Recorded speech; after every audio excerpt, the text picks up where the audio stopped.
বৃহস্পতিবার রাতে অগ্নিকাণ্ডে পুড়ে ছাই হয়ে গেল কমলপুর মায়াছড়ি ঘোষপাড়ায় মল্লিকা গোপের বাড়ি।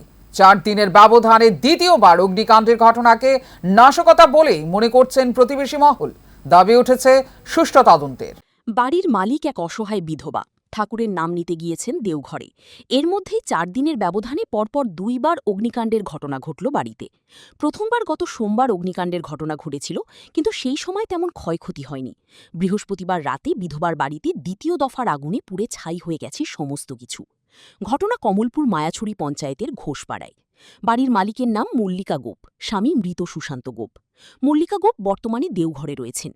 এই সময়ের মধ্যে কে নাশকতামূলক এই অগ্নিকাণ্ডের ঘটনা সংগঠিত করল তা নিয়ে চাঞ্চল্য ছড়িয়েছে এলাকায়। বাড়ির মালিকের নাম হচ্ছে লেট সুশান্ত গোপ। ওনার স্বামী মারা গেছেন। মল্লিকা গোপের বাড়ি। তো মল্লিকা গোপ ঘরে নেই, উনি দেওঘরে গেছেন। তো প্রথম বললামই তো আপনাকে যে প্রথম সোমবার রাত্রেবেলা আগুন লাগানো হয়েছিল, দ্বিতীয়বার আবারও লাগানো হয়েছে, আবার লাগানো হলো। তারা কারা হতে পারে? কারা হতে পারে কী বলবো বলুন। আমার মনে হচ্ছে যে প্রথমবার যখন আগুনটা লাগানো হয়েছিল তখন আপনার কিছু মার্ক ছিল, আপনার কিছু প্যাচ মার্ক ছিল, আপনার থিনারের দাগ ছিল, এগুলোকে মানে লোপাট করার জন্য সম্ভবত আবারও লাগানো হয়েছে।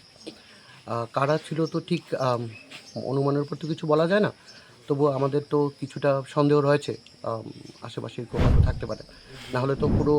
অন্যদিকে গত কিছুদিন যাবৎ কমলপুর শহর জুড়ে নাশকতার আগুনে আতঙ্ক ছড়িয়ে পড়েছে জনমনে। স্থানীয়দের দাবি, গত 1 মাসে 4টি বাড়ি নাশকতার আগুনে পুড়ে গেছে। এবার পুড়া গেল এক অসহায় বিধবা মহিলার ঘর।